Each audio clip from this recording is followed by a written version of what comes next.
Olá, aqui é a doutora Patrícia Campos Ferraz, esse é o podcast Nutrição, Exercício e Saúde, que é uma realização da Clínica Move. Hoje nós estamos em 3 aqui, com os 2 convidados, que vocês já viram no episódio anterior, doutora Mariana Camargo, obrigada, doutora Mariana. Obrigada, doutor Diogo Figueiredo. Eu que agradeço. E vamos continuar o bate-papo aqui, agora falando sobre check-up médico. O que é necessário fazer antes de iniciar um programa de exercícios físicos?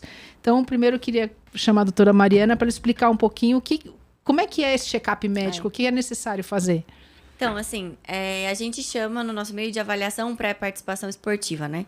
Basicamente, o objetivo é identificar fatores de risco ou doenças que possam levar a um evento fatal durante alguma prática esportiva, né? Aqui, eu acho que é muito importante a gente resgatar um conceito que a gente falou no último episódio, que é a diferença de exercício para esporte. Porque quando a gente fala de exercício para saúde, população em geral, buscando realmente atingir o exercício ideal para a saúde é uma coisa.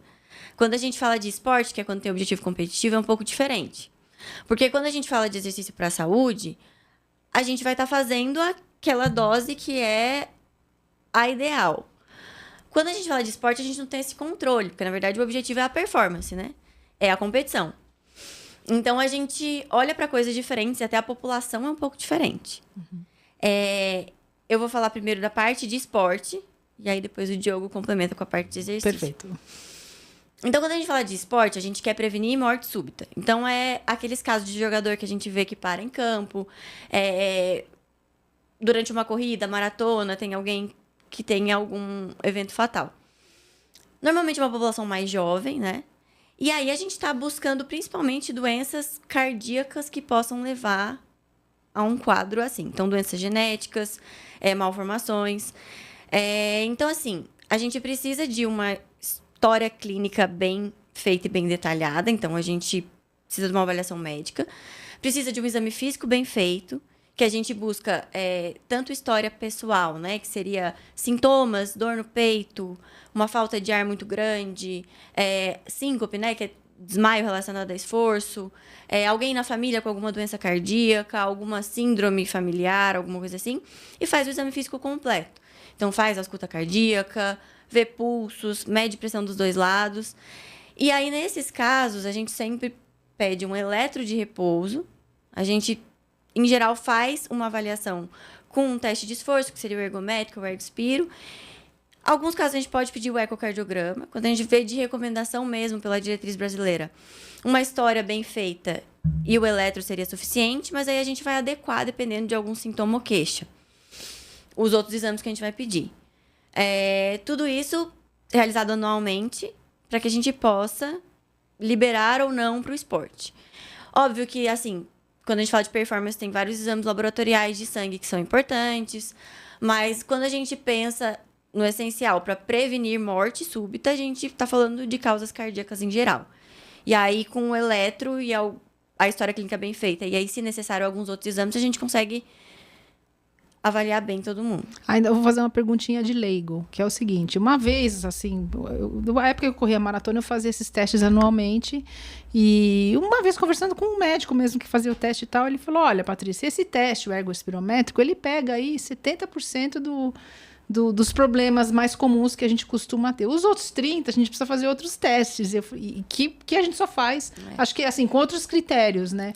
Então é um pouco disso, assim, tipo, você pode refinar essa pesquisa cardiológica. Porque o exame, na verdade, ele depende muito do que você está buscando. Então, assim, quando a gente pensa em atletas menores de 35 anos, as principais causas de morte súbita são as doenças genéticas e essas malformações. Então, displasia ritmogênica do ventrículo direito, miocardiopatia hipertrófica, originanômala de coronários. A gente tem algumas dessas que são, em geral, genéticas. Muito evidentes, assim, elas são muito evidentes ao teste? Na verdade, não é que elas são muito evidentes, mas é que a maior parte delas, você tem alterações no eletro de repouso antes de ter alguma alteração em outros testes. Então, por isso que a gente escolhe ele como principal. Ok.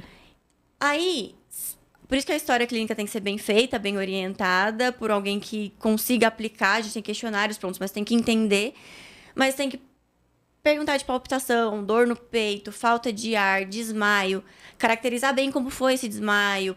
ver bem como é a história familiar, porque aí, em geral, a gente vai ter algum sintoma que vai guiar a gente para algum exame específico. Quando a gente fala do teste ergométrico, na verdade, o que a gente quer ver? A gente quer ver isquemia, né, induzida pelo esforço ou pelo estresse que a gente está gerando no coração, ou arritmias relacionadas ao esforço, ou o comportamento cardiovascular de uma forma geral. Quando a gente fala do ergométrico, para a detecção de isquemia, e aí isquemia, ela é a principal causa de morte acima de 35 anos, né? Que é o infarto. A gente precisa ter uma obstrução coronária pelo menos de 50% para a gente poder ter alguma alteração eletrocardiográfica no teste ergométrico. Então, placas menores que não tenha tanta obstrução, tem alguns outros exames que a gente pode detectar mais precoce. Por isso que a gente tem que analisar bem o perfil de paciente. E levar em consideração que todo exame tem a sua sensibilidade e especificidade. Então, Perfeito. A gente pode ter falso positivo e falso negativo. Pro teste é o olhar do avaliador, pro teste né, ergométrico especificamente, a gente tem que ver o risco do paciente. Porque se for um paciente de baixo risco, para detecção de isquemia, não faz tanto sentido, porque pode vir um falso positivo. Mas se for um paciente de alto risco, a gente tem outros exames que a gente tem que pedir, porque pode vir um falso negativo. Mas para o paciente de risco intermediário, é um exame que funciona muito bem. Então, a gente tem essas variações. Então, a gente tem que saber avaliar bem quem é o paciente, qual é o risco, o quanto eu acho que ele pode ter aquela doença específica baseado na história, para poder pedir o exame mais adequado. Entendi. Então, você vê que não é Por exemplo, seria muito fácil se fosse só assim, o paciente chega com o exame, tá bom, acabou. Antes da consulta, eu mando aqui o bolo de exame para todo mundo, acabou, mas não é assim que funciona, né? Porque cada um tem uma particularidade, né? Então, por exemplo, tem paciente que você só vai fazer o eletro e tá tudo certo. Não precisa fazer mais nenhum outro exame. Principalmente adolescentes, mais jovens, pessoas abaixo de 35 anos. Mas outros não. Às vezes, já adolescente, precisa fazer um teste ergométrico porque tem uma história de que quando vai fazer o esforço, sente uma palpitação. Ou seja, será se ele não está fazendo uma arritmia durante o esforço? Né? Então, é muito caso a caso. Mas a gente tem meio que um padrão, assim. Ela comentou sobre esporte. Em pessoas que não são atletas, mas vão fazer exercício físico, é de bom tom ter um eletrocardiograma. Né? O colégio americano já fala um pouco diferente, já acha que só a avaliação clínica é suficiente, mas a europeia e a brasileira falam que o eletrocardiograma é importante. Porque é um exame que consegue detectar antes das coisas acontecerem. Ele já consegue identificar algum problema ali. E outra, tem uma camada a mais de segurança. Sim. Aqui, talvez. E tem que ser avaliada por alguém que entenda de eletrocardiograma de pessoas que fazem atividade física também. Porque às vezes vai vir uma alteração ali que é uma alteração normal de quem faz atividade física. E aí uma pessoa que não está adaptada a ver eletrocardiograma desses pacientes vai ficar assustada e pode até assustar o paciente. Eu acho que muito se fala do perigo de você deixar passar ou não ver alguma doença, mas também existe o prejuízo que você vai causar, seja para um atleta, seja para alguém que está fazendo exercício, de afastar ele desnecessariamente do exercício. Para o atleta, isso pode significar a carreira dele, às vezes atrasar alguma coisa, perder oportunidades e a profissão dele. E para o praticante de atividade física, você, assim, ele ficar ser inativo, né, sem fazer exercício, vai ser prejudicial à saúde dele, né? Sim, então a gente tem que saber vão ser prejudicados na saúde, e interpretar os exames também, né? Entendi. E aí, falando um pouquinho mais dessa população que não é atleta, que são os praticantes de exercício físico, o que muda nesse check-up, assim? Assim, é um pouco parecido. Mas a gente precisa entender que esse paciente, talvez ele não vai chegar a esforços tão aumentados, tão altos quanto os atletas. Né? Porque o atleta ele vai chegar ao limite dele. Porém, a gente já tem entendido que esse nome amador, às vezes, não é tão amador assim. Por exemplo, eu tenho pacientes que fazem, sei lá, jogam bola 3 vezes na semana, só que o jogo é super competitivo, mesmo sendo amador. Ele não é atleta, né? Mas ele vai lá no máximo dele, então é um cara que eu tenho que ficar de olho. E às vezes é até pior, porque esse cara tem emprego, tem família, não tem o tempo de recuperação que um atleta profissional tem, mas muitas vezes pode chegar num esforço tão alto quanto... Sim.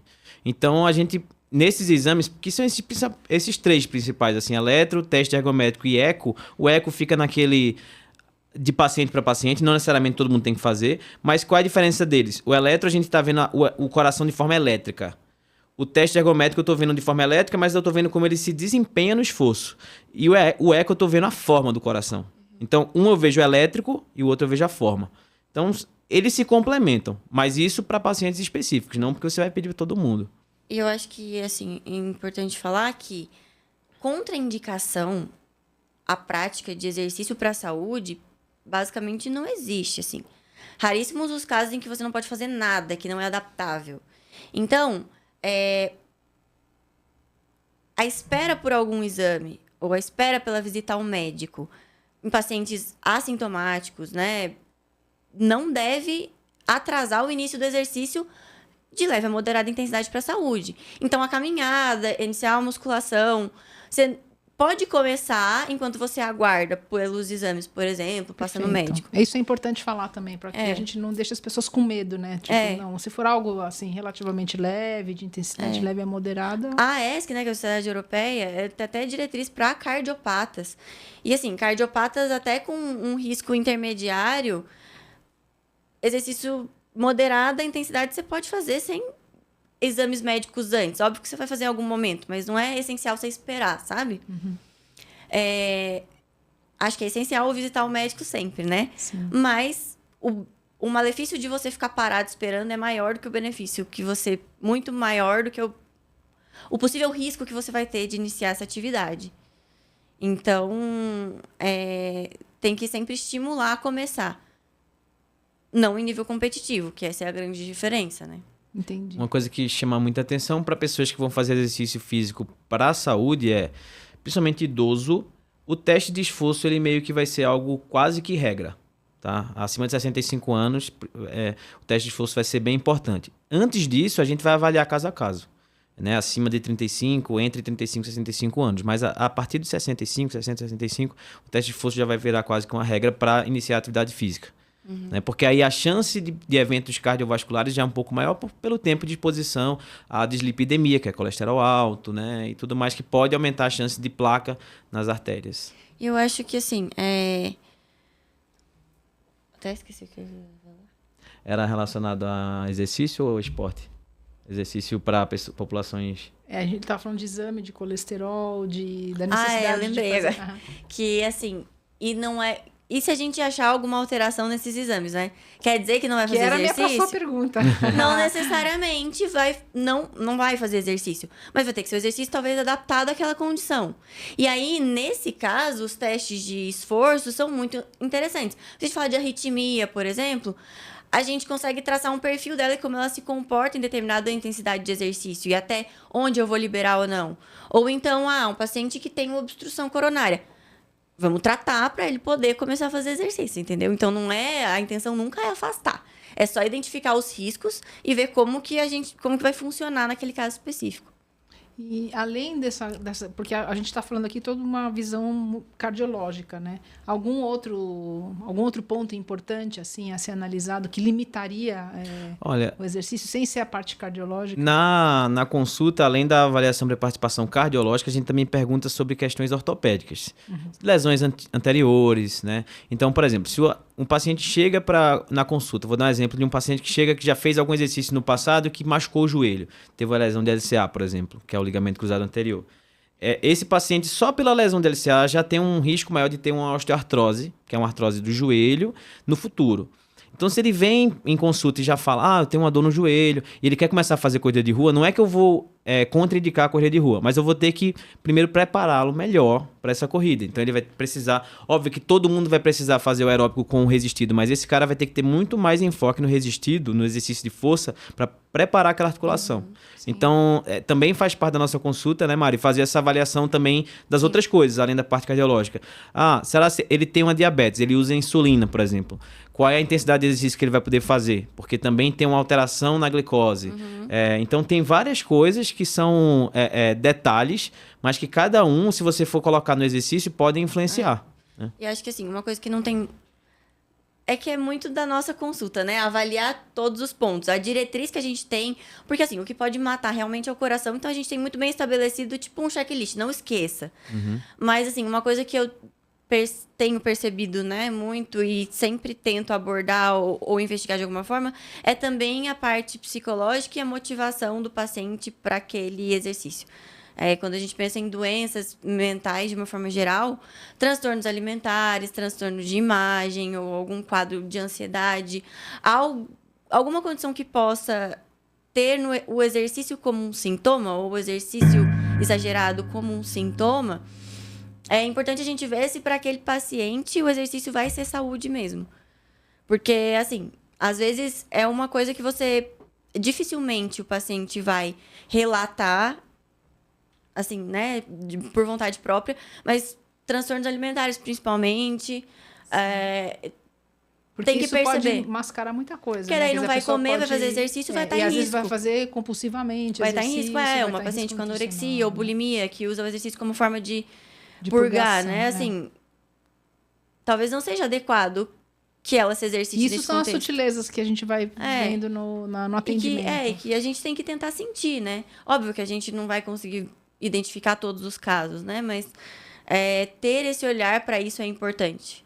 Sim. E outra coisa que é importante também em consulta é como a gente está atendendo um paciente clínico, que sejam feitos alguns exames laboratoriais também, exames de sangue, né? Que, assim, eles não são obrigatórios para a liberação da atividade física, mas é de bom tom que a gente avalie diabetes, alterações na tireoide, deficiência de ferro, que alguns atletas podem ter. Então, faz parte também da consulta, né? Que a gente faça essa avaliação também laboratorial e sorologias. Ou seja, é um paciente como qualquer outro, só que ele faz atividade física também. Então, é importante que a gente faça essa avaliação clínica também. Então, o check-up, ele fica em torno disso tudo, né? Eu acho que o mais importante é saber, não deve atrasar o início do exercício para a saúde. Mas a gente deve Mas é procurar essencial fazer, sim. né? E se for esporte, então se tiver objetivo competitivo, é essencial buscar antes um médico para poder ter certeza que é seguro. Sim. E lembrar que não é o exercício quem vai ser o problema do paciente. Às vezes ele já tem um problema e o exercício ele pode ser só aquilo que vai desencadear, Então é né? uma E vai situação de piorar. estresse, né? Você coloca o sistema cardiovascular em estresse e aí, às vezes, isso vai E o desencadear. atleta de alto nível, com certeza, né?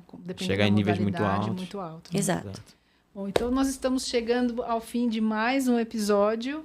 Eu espero que tenha ficado claro aqui, né, para as pessoas a necessidade de fazer um check-up esportivo mesmo, né? Sim. Antes de se ter um acesso a um programa de exercício físico como um todo.